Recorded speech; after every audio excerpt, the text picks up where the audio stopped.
મિત્રો, 1985ની સાલની આ એક સત્ય ઘટના છે. ઓક્ટોબર મહિનાની એક ઠંડી સવાર હતી.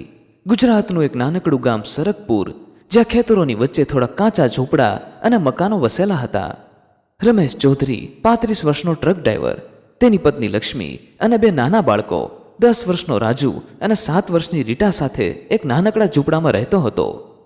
રમેશની આવક એટલી ઓછી હતી કે ઘણી વખત ઘરમાં 2 ટકનું અનાજ પણ ન હતું.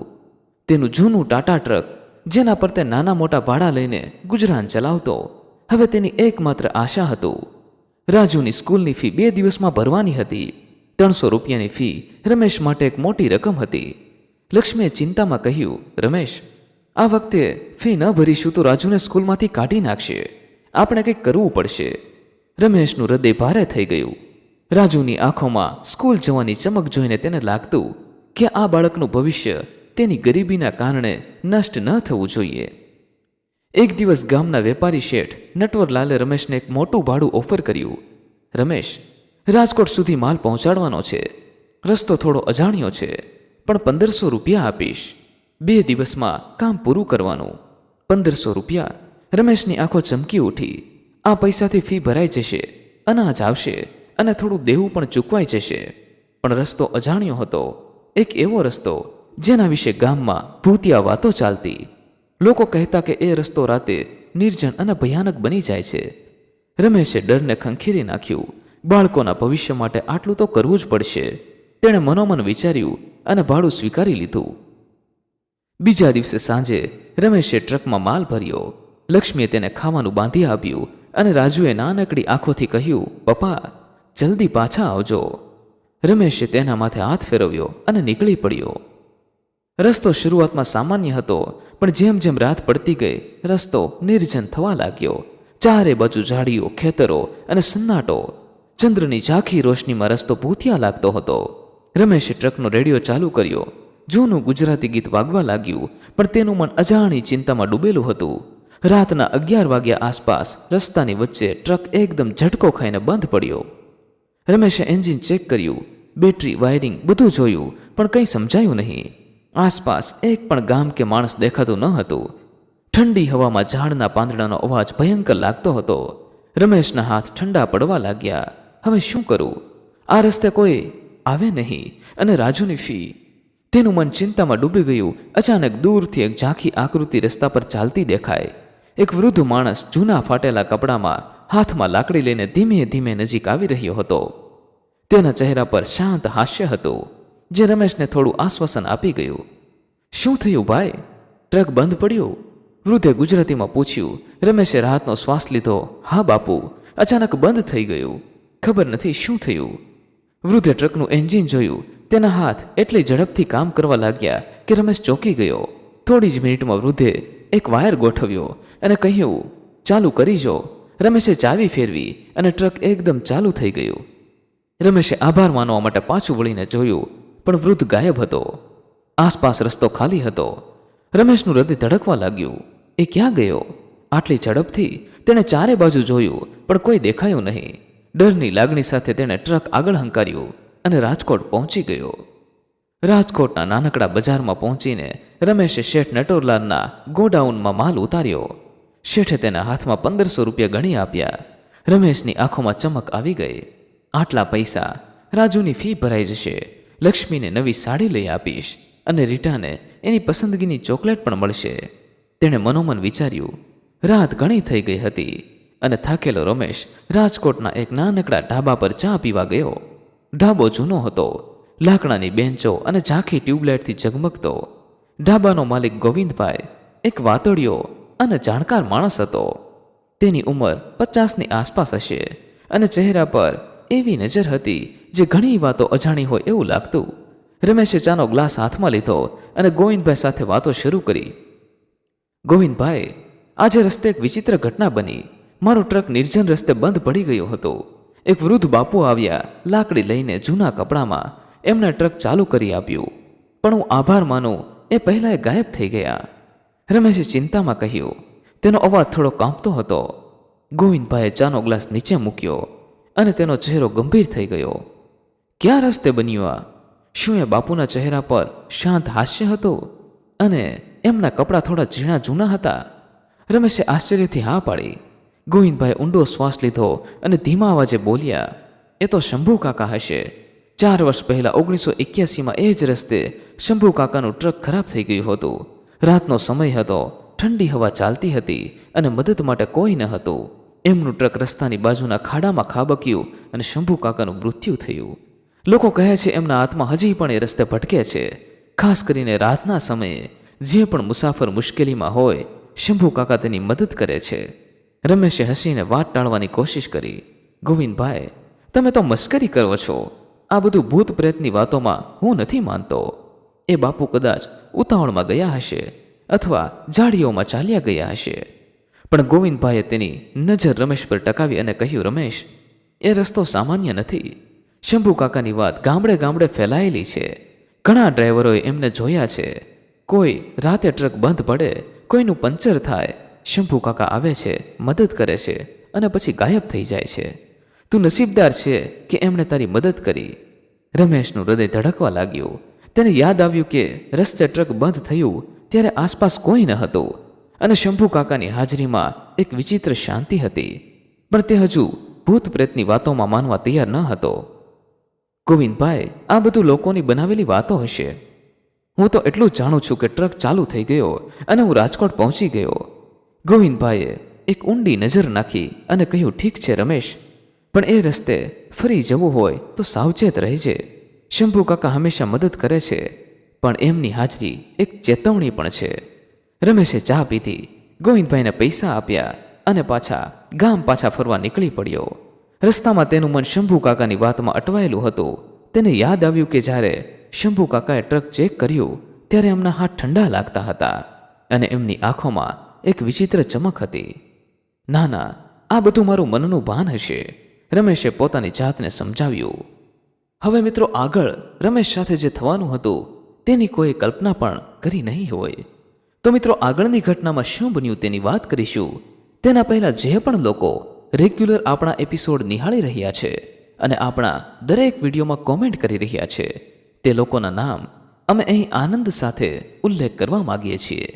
તે નામ આ પ્રમાણે છે: હિતેન્દ્રસિંહ, કાંકરેજ તાલુકાથી; સતીશભાઈ હરસી, માલી પીપરથી; રાજકોટથી પ્રાગજીભાઈ હાલપરા; પીપુડીવાલા બહુચરાજીથી ચંદુભાઈ જોશી; રક્ષિતાબેન કાનાણી, ઉષાબેન પરમાર; કૃપાબેન ભટ્ટ યુએસથી; જેમી પેરી; મહેશભાઈ બેડવા; નસવાડી છોટા ઉદયપુરથી સુમનબેન સોલંકી; રાજકોટથી ચિંતનભાઈ પટેલ; તાલાળાથી રાજેશભાઈ છાગ; ટોડા કચ્છથી જયદીપસિંહ જાડેજા; સુરતથી જાલંધરા વિલાસબેન; સાબરકાંઠાથી સંજયભાઈ ઠાકોર; યુએસએથી જયંતિભાઈ પટેલ; જસદણથી કાંતિભાઈ સાકરિયા; ઇમરાન કુરેશી; વરાહીથી રશ્મિકાબેન પંચાલ; અમદાવાદથી મીનાબેન પંચાલ; જામનગરથી બાલમુકુંદભાઈ ભટ્ટ;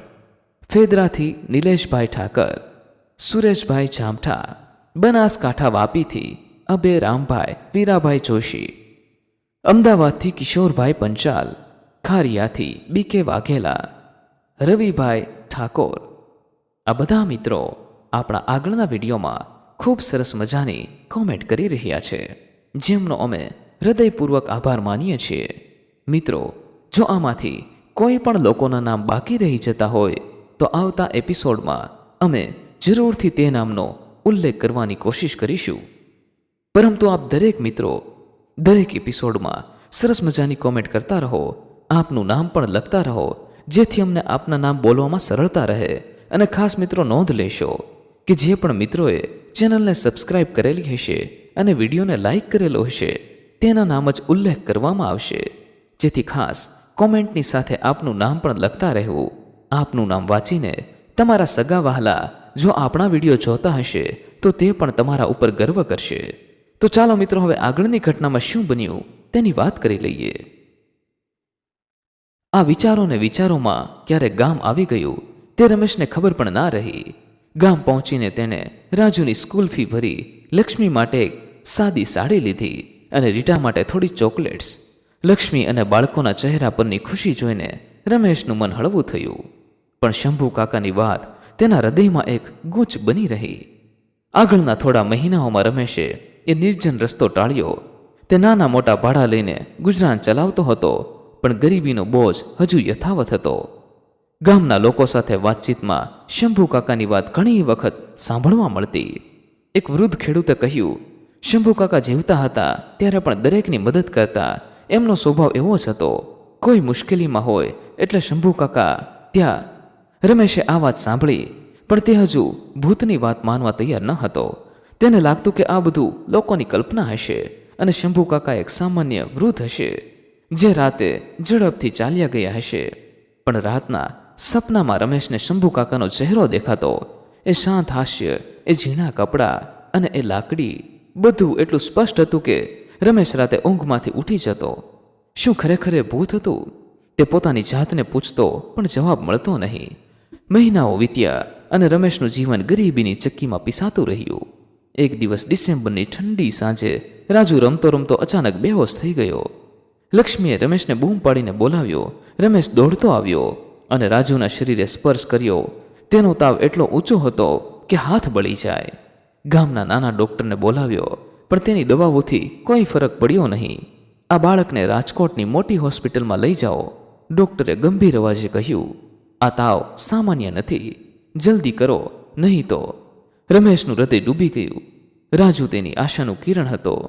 એક એવો દીકરો જે સ્કૂલમાં સારું ભણતો હતો અને જેના સપનાઓ રમેશની ગરીબીથી ઘણા મોટા હતા. હું રાજુને કંઈ થવા નહીં દઉં, તેણે મનોમન પ્રાણ કર્યું. પણ રાજકોટ જવા માટે એ જ નિર્જન રસ્તો ટૂંકો હતો જેના વિશે શંભુ કાકાની વાત તેને હજુ યાદ હતી. બહાર ધોધમાર વરસાદ પડી રહ્યો હતો અને રાતનો સમય થઈ ગયો હતો. રમેશે રાજુને ટ્રકની સામેની સીટ પર બેસાડ્યો, તેના શરીરને ધાબળામાં લપેટ્યું અને લક્ષ્મીને ઘરે છોડીને નીકળી પડ્યો. રસ્તો વધુ ભયાનક લાગતો હતો. વરસાદના કારણે રસ્તો લપસણો થઈ ગયો હતો અને ધુમ્મસથી આગળ 10 ફૂટ પણ દેખાતું ન હતું. ટ્રકની હેડલાઇટ્સ ધુમ્મસમાં ઝાંખી પડી રહી હતી અને ઝાડના પાંદડાનો અવાજ વરસાદના ઘેર ઘેર સાથે ભયંકર લાગતો હતો.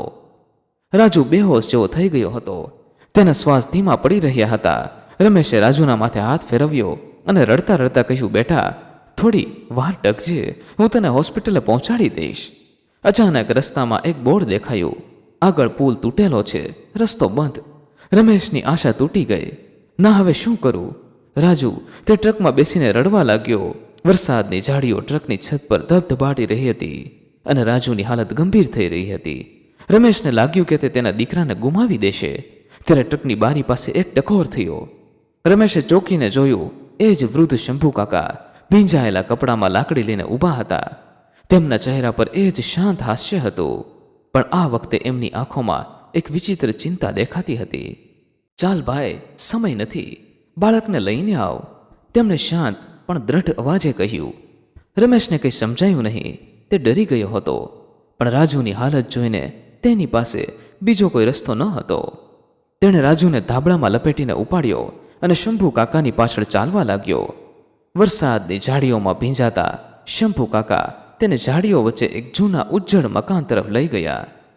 મકાન એટલું જૂનું હતું કે તેની દિવાલો પર કાદવ અને ઝાડની ડાળીઓ ચોંટી ગઈ હતી. અંદરની હવા ઠંડી અને ભીની હતી અને એક વિચિત્ર ગંધ ફેલાયેલી હતી. શંભુ કાકાએ રમેશને એક ઓરડામાં બેસવાનું કહ્યું. બાળકને આ ધાબળામાં રાખ અને થોડું પાણી આપ, તેમણે કહ્યું. રમેશે ઝડપથી રાજુના મોંમાં થોડું પાણી નાખ્યું. આશ્ચર્યની વાત, થોડી જ વારમાં રાજુનો તાવ ઓછો થવા લાગ્યો. તેની આંખો ધીમે ધીમે ખુલી અને તેણે નબળા અવાજે કહ્યું, પપ્પા, હું ઠીક છું. રમેશની આંખો આંસુથી ભરાઈ ગઈ. તેણે શંભુ કાકાને આભાર માનવા માટે પાછું વળ્યું, પણ તેઓ ગાયબ હતા. રમેશે ઓરડીમાં નજર ફેરવી.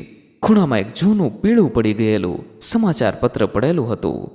તેણે ધ્રુજતા હાથે તેને ઉપાડ્યું. તે 1981નું અખબાર હતું અને તેમાં મોટા અક્ષરોમાં લખેલું હતું, ટ્રક ડ્રાઈવર શંભુ ચૌધરીનું નિર્જન રસ્તે અકસ્માતમાં મૃત્યુ. બાજુમાં શંભુ કાકાનો ફોટો હતો. એ જ શાંત હાસ્ય, એ જ ઝીણા કપડાં. રમેશના શરીરમાં ઠંડી લહેર દોડી ગઈ. તેની આંખોમાં ડર અને આદર બંને ભળી ગયા. તેણે રાજુને ઉપાડ્યો અને ઘરે પાછો ફર્યો, પણ તેના હૃદયમાં શંભુ કાકાની હાજરી હજુ પણ જીવંત હતી. રાજુની બીમારીમાંથી ચમત્કારિક સાજાપણે રમેશના હૃદયમાં એક નવી જ્યોત પ્રગટી હતી. પણ શંભુ કાકાની ભૂતિયા હાજરી અને તેમના વિશેનું સત્ય જાણ્યા પછી રમેશનું મન શાંત ન હતું. રાતના સપનામાં તેને શંભુ કાકાનો ચહેરો દેખાતો. એ શાંત હાસ્ય, ઝીણા કપડાં અને લાકડી લઈને ચાલતી આકૃતિ. રમેશને લાગતું હતું કે શંભુ કાકાનો આત્મા કદાચ આ નિર્જન રસ્તે ભટકે છે, કારણ કે તેને મોક્ષ મળ્યો નથી. જેમ શંભુ કાકાએ મારી અને રાજુની મદદ કરી, તેમ હું પણ એમના આત્માને શાંતિ અપાવીશ. રમેશે મનોમન પ્રાણ કર્યું. તે ડિસેમ્બરની ઠંડી સવાર હતી. રમેશે લક્ષ્મીને શંભુ કાકાની વાત કરી. લક્ષ્મીએ ગંભીરતાથી સાંભળ્યું અને કહ્યું, રમેશ, જો એમનો આત્મા ખરેખર આપણને બચાવ્યા હોય તો આપણે એમના માટે કંઈક કરવું જ જોઈએ. આ ગામમાં કોઈ એમના પરિવાર વિશે જાણતું હશે. રમેશે નક્કી કર્યું કે તે શંભુ કાકાના પરિવાર વિશે પૂછપરછ કરશે અને એમના આત્માની શાંતિ માટે પૂજા કરાવશે. રમેશે ગામના વડીલો પાસે જઈને શંભુ કાકાની વાત કરી. ગામના લોકોમાં શંભુ કાકા એક જાણીતું નામ હતું. એક વૃદ્ધ ખેડૂત નારાયણ કાકા, જે ગામની બધી જૂની વાતો જાણતા હતા, રમેશને બેસાડીને વાત કરવા લાગ્યા. શંભુ કાકા એક દિયાળુ માણસ હતા. એમનું ટ્રક ડ્રાઇવિંગનું કામ હતું અને ગામના દરેક લોકોની મદદ કરતા. એમને એક નાનો દીકરો હતો, રામુ, જે તે સમયે બહુ નાનો હતો. 1981માં એ ભયંકર અકસ્માત થયો. શંભુ કાકાનું ટ્રક ખાડામાં પડ્યું અને એમનું મૃત્યુ થયું. રામુ એ વખતે ટ્રકમાં હતો, પણ ચમત્કારથી બચાવ થયો. એમની પત્ની તે અકસ્માતના આઘાતથી બીમાર થઈ ગઈ અને થોડા સમય પછી ગુજરી ગઈ. રામુને કોઈ દૂરના સગાએ લઈ લીધો, પણ હવે એ ક્યાં છે એ કોઈને ખબર નથી. રમેશનું હૃદય ભારે થઈ ગયું. શંભુ કાકાની વાત સાંભળીને તેને લાગ્યું કે આ માણસે જીવનમાં ઘણું સહન કર્યું હતું અને મૃત્યુ પછી પણ તેનો આત્મા લોકોની મદદ કરતો હતો. હું રામુને શોધીશ અને શંભુ કાકાના આત્માને શાંતિ અપાવીશ. રમેશે નારાયણ કાકાને કહ્યું. નારાયણ કાકા તેના ખંભે હાથ મૂકીને કહ્યું, બેટા, આ બહુ મોટું કામ છે. શંભુ કાકાનો આત્મા તને આશીર્વાદ આપશે. રમેશે રામુને શોધવાની યાત્રા શરૂ કરી. તે રાજકોટ, જામનગર અને આજુબાજુના ગામડાઓમાં ફરવા લાગ્યો. દરેક ગામમાં તે શંભુ કાકાની વાત કરતો અને રામુ વિશે પૂછતો. ઘણા લોકો શંભુ કાકાની વાતથી પરિચિત હતા, પણ રામુ વિશે કોઈને ચોક્કસ માહિતી ન હતી. રમેશની આશા ઘટતી ગઈ, પણ તે હાર માનવા તૈયાર ન હતો. એક દિવસ રાજકોટના એક ચા નાસ્તાના ઢાબા પર એક વૃદ્ધ ટ્રક ડ્રાઈવરે રમેશને કહ્યું, શંભુ કાકાનો દીકરો રામુ રાજકોટની એક અનાથાશ્રમમાં હોવાનું સાંભળ્યું છે. તું એકવાર શહેરની નજીકની શાંતિ આશ્રમમાં પૂજજે. રમેશના હૃદયમાં આશાનું કિરણ જાગ્યું. તે તરત જ શાંતિ આશ્રમમાં ગયો. આશ્રમ એક જૂની ઇમારતમાં હતું, જે ઘણા બાળકો રહેતા હતા. આશ્રમના સંચાલક એક દયાળુ સ્ત્રી નીતાબેન રમેશને મળ્યા. રમેશે શંભુ કાકા અને રામુની વાત કરી. નીતાબેનની આંખો ભીની થઈ ગઈ. હા, રામુ અહીં છે. એ 12 વર્ષનો છે, શાંત અને એકલો રહેનારો છોકરો છે. એના પિતાની વાત એ ક્યારે ભૂલ્યો નથી. નીતાબેન રમેશને રામુ પાસે લઈ ગયા. રામુ એક ખૂણામાં બેસીને જૂનું પુસ્તક વાંચી રહ્યો હતો. તેનો ચહેરો શંભુ કાકા જેવો જ હતો. એ જ શાંત આંખો, એ જ નમ્રતા.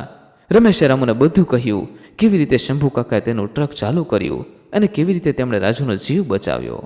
રામુની આંખોમાં આંસુ આવી ગયા. મારા પપ્પા હંમેશા લોકોની મદદ કરતા હતા. એમનું અકસ્માત થયું ત્યારે હું નાનો હતો, પણ મને યાદ છે કે એમણે મને ટ્રકમાંથી બહાર ફેંકીને બચાવ્યો હતો. રામુએ ધ્રુજતા અવાજે કહ્યું. રમેશે રામુને પોતાના ગામ લઈ જવાનું નક્કી કર્યું. તેણે નીતાબેનની પરવાનગી લીધી અને રામુને સરકપુર લઈ આવ્યો. ગામના લોકો માટે આ એક આશ્ચર્ય હતું. રમેશે ગામના પંડિત શિવશંકરજીને બોલાવ્યા.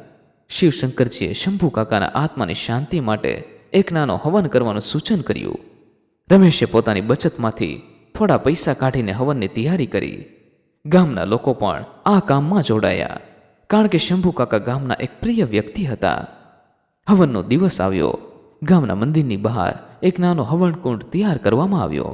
રામુ, રમેશ, લક્ષ્મી, રાજુ, રીટા સાથે ગામના લોકો પણ હાજર હતા. શિવશંકરજીએ મંત્રોચ્ચાર શરૂ કર્યા અને હવનની જ્વાળાઓ ઊંચી થવા લાગી. રમેશને લાગ્યું કે હવામાં એક વિચિત્ર શાંતિ ફેલાઈ રહી છે. હવનની મધ્યે રામુએ પોતાના પિતાની યાદમાં એક નાની પ્રાર્થના કરી. પપ્પા, તમે જ્યાં હો ત્યાં શાંતિમાં રહો. તમે મારો જીવ બચાવ્યો અને હવે પણ લોકોની મદદ કરો છો. હું તમને ક્યારેય નહીં ભૂલું. હવન પૂર્ણ થયો અને રમેશને લાગ્યું કે શંભુ કાકાનો આત્મા હવે મોક્ષ પામ્યો હશે. તેણે રામુને પોતાના ઘરે રાખવાનું નક્કી કર્યું.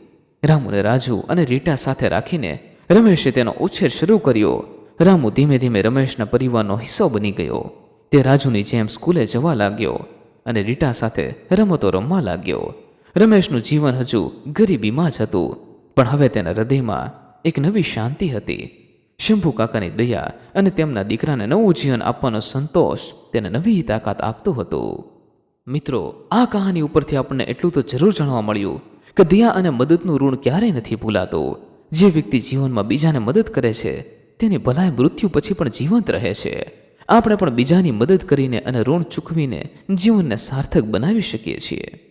વહાલા મિત્રો, આ એપિસોડ આપને પસંદ આવ્યો હોય તો ખાસ આપણી આ ચેનલને સબસ્ક્રાઇબ કરવાનું ભૂલશો નહીં, જેથી આવી જ સત્ય ઘટના અને સત્ય ઘટના પર આધારિત કહાની આપને સમયસર સાંભળવા મળતી રહે. તેમજ મિત્રો, આ કહાની વિશે આપનું શું કહેવું છે તે પણ આપ અમને કોમેન્ટ બોક્સમાં જરૂરથી જણાવજો. ફરી મળીશું મિત્રો કોઈ નવા એપિસોડ સાથે. ખૂબ ખૂબ ધન્યવાદ. જય મા ગાત્રાળ. જય શ્રી કૃષ્ણ.